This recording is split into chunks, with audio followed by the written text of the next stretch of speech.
Well, I started at lunch saying it was boring. Turned out it was a little bit more exciting than boring, but definitely one for the purists, as I say. A hard attritional grind from South Africa and England on a pretty flat wicket. England closed the play on 2-2, 4-4. Pope and Stokes are in their late 30s. They're ticking along nicely. I'm with their London Evening Standard correspondent, Will Macpherson. Well, as I said, one for the purists. Does that mean it was not one for everyone else?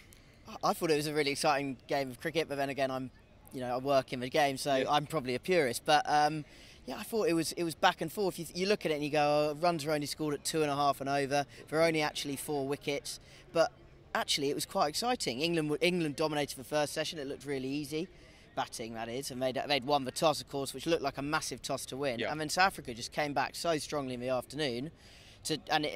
When Joe Root got out, you'd say they were well ahead of the game on this surface, and then Ben Stokes and Ollie Pope have played a bit of a blinder in the last hour and a half or so, and it's probably England's day in the end. Absolutely.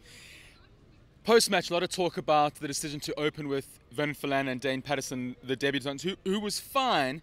So was Philander, but they weren't very effective. When you've got 2 strike bowlers on a flat wicket who can crank it up 145 kilometres an hour in Kagiso Rabada and Anrich Nortje, you would imagine that at least one of them would have a go. Were you surprised that Rabada didn't open? Yeah, I was really surprised. I think if you just put yourself in the shoes of England's openers, they're both, one of them's 24, one of them's 21. Yeah. Sibley got his first 100 in Cape Town, but still broadly unproven. I think if you've got Kagiso Rabada or Dane Patterson stood at the top of the mark, I think you know exactly which one you'd rather face. And so I just think you sort of do your matchups, because Philander's a bit slower, but then you put one of the quick guys with him and then the other one with Patterson, and that would have worked a lot better. It was even more baffling actually that Rabada, having bowled really well when he did get a chance, didn't get a go with the second new ball late on. When actually, if he got a wicket at the end there, then it's South Africa's day, I think. But he didn't bowl for the first. I think Nortje and Philander had 3 each before he came on, so I thought that was a bit odd as well.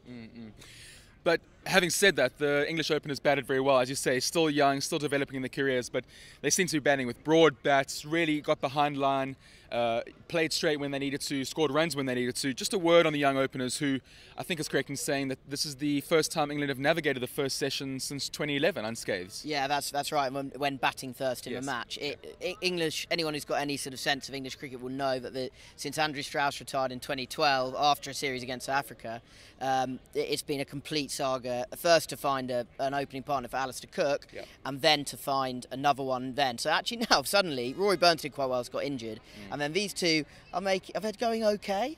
Sibley's obviously got that breakthrough 100. Crawley's very inexperienced, very young, but he played better today. One thing about him, he's getting better with each innings. Both of them will be disappointed with the way they got out today. To get caught at sort of backward square leg gully sort of showed their inexperience a little bit, I think, when the field was clearly set for it. But that's not, I think England would have taken a first wicket stand of 70 today, especially as it got them through that first session. Yeah. We keep talking about the pitch; it's very flat. How do you think the English bowlers are going to go? What sort of lessons will they be learning from the way that the South Africans have bowled in it today? I think they'll be glad to have Mark Wood's extra pace in the attack. I think if they'd had Chris Woakes instead of one of Wood or Archer, they would have looked a little bit one pace. Nortje and Rabada did make things happen today. I think Sam Curran might be quite canny here. I could see him bowling a few cutters and just sort of getting himself in the game somehow. It's a huge day, or huge game actually, for Dom Bess, who obviously South Africa barely struck a blow at him in Cape Town. He was allowed to sort of cruise through his return to Test cricket, and he did really well. He put in a very serviceable performance, but actually Maharaj bowled much better today than he has all series, and he got the ball turning. So can Bess do the same? Can Bess go along at 2 and over again? The jury's out on that, but it's a massive game for him. It'll be really interesting to see how he goes holding up an end so the 4 quick guys can have a go. Well, it's set up perfectly. We can't wait to be back here tomorrow. We'll catch you then.